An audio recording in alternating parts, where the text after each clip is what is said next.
Hello, health champions! Today we're going to explore the most effective way to lower blood sugar. But before we dive into strategies, it's essential to understand what we actually mean by normal blood sugar levels. What are we aiming for when we talk about healthy glucose regulation? Traditionally, the medical community recommends that a normal fasting blood sugar, measured after not eating for about 12 hours, should fall between 70 and 100 milligrams per deciliter. Overall, I agree with this range, although I believe there is room for refinement and tightening of these numbers, which I'll explain shortly. When blood sugar rises above this range, it can indicate impaired glucose regulation. This is often the beginning stage of insulin resistance or prediabetes, and in such cases, fasting glucose tends to range from 101 to 125 milligrams per deciliter. If you cross the threshold into type 2 diabetes, fasting blood sugar is defined as 126 milligrams per deciliter or higher. But it's not just the fasting number that matters. We also need to look at how quickly blood sugar rises after eating, how high it goes, and how long it takes to return to baseline. The standard medical guidelines suggest that within 30 minutes to an hour after a meal, depending on what you've eaten, your blood sugar could peak anywhere from 170 to 200 milligrams per deciliter. I find that range surprisingly high and, frankly, concerning. In my view, this reflects the fact that many people consuming these kinds of meals are already insulin resistant and eating highly processed carbohydrates. For individuals with prediabetes, those peak post-meal numbers might rise to 190 or even 230 milligrams per deciliter. For those with type 2 diabetes, the post-meal peak might range from 220 all the way up to 300 milligrams per deciliter. 2 to 3 hours after eating, standard guidelines suggest that healthy individuals should see their blood sugar fall back to somewhere between 120 and 140 milligrams per deciliter. For people who are insulin resistant, it may linger between 140 and 190, while diabetics might still be above 200 during this window. However, I believe many people included in the normal category aren't actually healthy. They're just statistically average. Given that roughly 88% of the population shows some degree of insulin resistance, what's considered normal might simply be what's common. When we talk about optimal health, we need to aim for more precise targets. For truly optimal fasting glucose levels, I believe the range should be closer to 80 to 90 milligrams per deciliter. If you're on a ketogenic diet or doing extended fasting, it's normal and healthy for your glucose to be even lower, sometimes dipping into the 50s during a prolonged fast, especially when ketone levels are elevated. The bigger difference comes when we look at post-meal blood sugar levels. I believe they should remain fairly stable, ideally between 90 and 110 milligrams per deciliter, even after eating. If you're eating low-carb or following a ketogenic diet, you might notice that your blood sugar barely changes after meals. Some people even observe that their blood sugar is higher in the morning due to the dawn phenomenon, and that it actually decreases after eating. If you're consuming whole, unprocessed foods, especially low-carb meals, these swings are minimal, which is a sign of good metabolic health. So these dramatic blood sugar spikes and crashes that many people experience, I don't think those are normal or healthy. When you graph what's considered normal, it often shows blood sugar doubling after meals. That's not ideal, it just reflects widespread poor eating habits and heavy reliance on carbohydrates. Many people are told that the majority of their calories should come from carbohydrates, especially complex carbs. But the reality is that these complex carbs are just long chains of glucose. They're essentially sugar in disguise. If you're insulin resistant, your blood sugar graph shifts higher. Yellow if you're pre-diabetic, red if you're diabetic. But the optimal goal should be a much flatter curve, where your blood sugar barely moves after meals. That's possible if you eat whole, real food. Now, let's talk about what causes high blood sugar in the first place. Diet is the biggest factor, particularly the type of food you consume. Carbohydrates have the most significant and immediate effect on blood sugar, especially refined or processed carbs.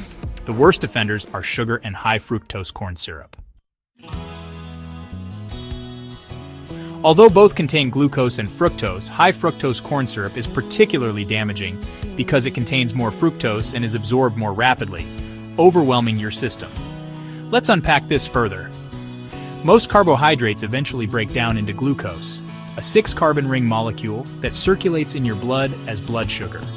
Foods like bread, rice, and potatoes are starches made up of long chains of glucose molecules. As soon as you start chewing, enzymes like salivary amylase begin breaking these chains down, making them quickly available as glucose in the bloodstream, often even faster than table sugar. Sugar is slightly different because it's made up of 50% glucose and 50% fructose. While the glucose is used by every cell in your body, fructose can only be processed by your liver. So if you consume 100 grams of sugar, 50 grams go directly into the bloodstream as glucose, while the other 50 grams of fructose must be handled solely by your liver, a much smaller organ compared to your entire body. When the liver is overwhelmed, it turns that excess fructose into fat, which is how non-alcoholic fatty liver disease develops. This condition used to be rare and mainly associated with alcoholism, but now it's incredibly common, driven largely by high sugar and fructose consumption. So while starches will spike your blood sugar quickly, sugar is arguably worse because it also burdens your liver, leading to long-term metabolic damage. Now, while carbohydrates have the biggest impact on blood sugar, protein can also affect it to a lesser extent. The body uses protein primarily for tissue repair and maintenance, but any excess protein, beyond what's needed for tissue building, gets converted into glucose through a process called gluconeogenesis. This doesn't happen as rapidly as carbohydrate metabolism, and it doesn't involve fructose, so the effect is much milder. Fat has the least impact on blood sugar. Fatty acids can't be turned into glucose or fructose. However, fats are stored as triglycerides, which contain a small component called glycerol. About 5% of the calories in fat come from this glycerol, and it can be slowly converted to glucose, but the impact is negligible. This is why a high-fat, low-carb diet tends to have very little effect on blood sugar levels. To visualize the impact carbohydrates cause the most significant spike in blood sugar, followed by a much smaller increase from protein and a barely noticeable effect from fat. In numbers, carbohydrates might account for 70 to 100% of the blood sugar response, protein 10 to 20%, and fat just a few percent. In the short term, your food choices determine your blood sugar levels. But in the long term, what really matters is how these foods affect your insulin sensitivity. Insulin is the hormone responsible for moving glucose out of the bloodstream and into your cells. The more carbohydrate you consume, the more insulin your body needs to produce. Over time, constantly high insulin levels lead to insulin resistance, where your cells stop responding effectively. That's when problems really start to snowball. In summary, if you eat mostly fat, your glucose and insulin levels stay low and stable. If you consume sugary or starchy foods, especially things like soda with high fructose corn syrup, your blood sugar spikes rapidly, and insulin has to jump in to bring it back down. Doing this once in a while isn't a big issue, but when it becomes a daily pattern, your cells begin to resist insulin's effects, setting the stage for chronic metabolic disease. Over time, the cells in the body can become resistant to insulin. This isn't something that happens suddenly, it develops gradually. Insulin resistance means that the cells no longer respond properly to insulin's primary role, which is to transport glucose out of the bloodstream and into the cells where it can be used for energy. When cells stop responding to insulin, the glucose remains in the blood, leading to elevated blood sugar levels. At this point, we enter a vicious cycle. Elevated blood sugar triggers the release of more insulin, but since the cells are resistant, even that additional insulin becomes less effective. This in turn increases insulin resistance, leading to even higher blood sugar, and the cycle continues. Anything that raises blood sugar contributes to this downward spiral, but certain substances are particularly damaging. Sugar, for instance, is composed of about 50% glucose and 50% fructose. While glucose directly raises blood sugar and prompts an insulin response, fructose has a different effect. It bypasses the normal metabolic pathway and goes straight to the liver, where it can overwhelm the liver's processing capacity and lead to insulin resistance through fat accumulation. So, while sugar increases blood glucose and insulin, the fructose component accelerates the damage to liver function and insulin sensitivity. You could think of fructose as the final blow in an already strained metabolic system. It's also important to understand that the insulin response is directly proportional to how much blood glucose rises. Carbohydrates cause the most significant spikes in blood sugar, and therefore elicit the strongest insulin responses. Proteins raise insulin to a much smaller degree, and fats have almost no effect on insulin at all. Now here's the good news and the bad news. The bad news is that it takes a long time for the body's ability to process carbohydrates to break down. Think of your body as a machine that has a certain capacity to handle carbs. That capacity is influenced by genetics, but also by lifestyle choices like diet and activity. Some people may be born with a high tolerance, others with a lower one, but in both cases, poor lifestyle habits can wear out that machinery over time. Once that processing system breaks down, the body enters a state of what's known as carbohydrate intolerance. It no longer handles carbs efficiently, not because something changed overnight, but because years of strain wore down the system. Many people are surprised when their blood sugar levels suddenly spike after years of eating the same way. What they don't realize is that while their blood sugar readings may have looked stable, their insulin levels were quietly climbing in the background for years.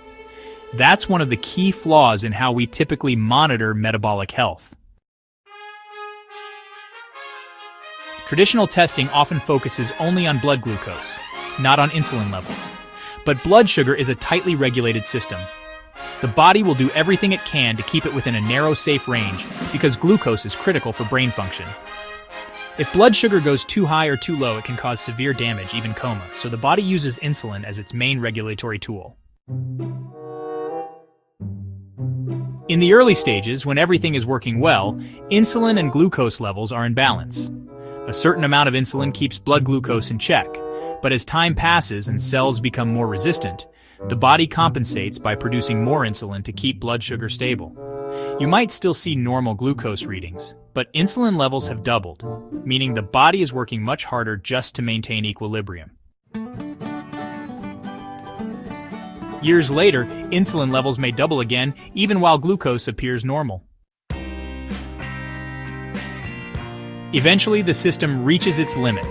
The machine breaks, and blood glucose starts rising. By the time this happens, insulin resistance is deeply entrenched, often the result of a slow decline over decades. Children who consume large quantities of sugary drinks can develop this condition much faster, but for most adults, it's a gradual deterioration. Because glucose is so tightly regulated, it won't reflect the strain the system is under until it's nearly too late. Insulin, on the other hand, rises more gradually and linearly in response to resistance, providing a much earlier warning signal. The takeaway here is that glucose levels are not a reliable early indicator of metabolic problems. You can often bring things back under control in just a few months. That doesn't mean the system is fully repaired, but it means it's moving in the right direction. However, because the body develops set points and metabolic memory, full reversal can take longer. Like turning a large ship, it doesn't happen instantly. These guidelines may work for young, athletic individuals who are still insulin sensitive. But for those who are already insulin resistant, they often make things worse. Following them can push someone from pre-diabetes into full-blown diabetes. Once insulin resistance develops, the body loses the ability to regulate blood sugar and carbohydrates effectively.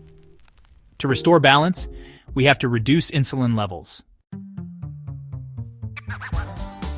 Remember, sugar is half glucose and half fructose. The glucose increases blood sugar and insulin, while the fructose contributes to insulin resistance and fatty liver. Next, we reduce overall carbohydrate intake. All carbohydrates are eventually broken down into sugar. That includes starchy foods like grains, potatoes, and corn. In fact, a well-formulated diet should include plenty of vegetables, particularly non-starchy ones like leafy greens, broccoli, and cauliflower. These vegetables are mostly water and fiber, contain very little carbohydrate, and the small amount of sugar they do contain is absorbed slowly due to the fiber and water content. You can eat generous portions of these even on a ketogenic diet. This reduces the frequency of insulin spikes, helping your body to reset. When you're fasting, insulin levels stay low, allowing your metabolism to rest and recover. There's always a baseline amount of insulin needed to maintain basic functions, but eating nothing for a while significantly reduces insulin demands. Many people assume intense workouts are better because they burn more calories, but, well, that's not always true for blood sugar regulation. Intense exercise increases cortisol, a stress hormone that raises blood sugar as part of the body's fight-or-flight response. It stimulates the liver to produce more glucose, counteracting your efforts. Gentle, steady exercise, like walking or light cycling, keeps cortisol low and primarily burns fat. Plus, during exercise, your muscles can absorb glucose directly from the bloodstream without needing insulin.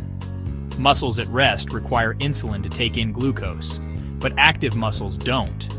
They act like sponges, soaking up glucose and helping reduce blood sugar naturally. You always burn some combination of both, but for healing insulin resistance, gentle activity is better because it doesn't signal the body to raise blood sugar through stress responses. And once you understand that, you can make better choices that go beyond outdated dietary advice. And while you're at it, tap the notification bell so you never miss out on our latest content. Thanks for watching, and we'll see you in the next video. Stay healthy and keep smiling. Understanding how your body works and how insulin really functions is key to reversing insulin resistance and taking control of your health. If you found this video helpful, don't forget to give it a thumbs up, share it with your friends and family, and most importantly, subscribe to the channel for more simple health tips that make a big difference.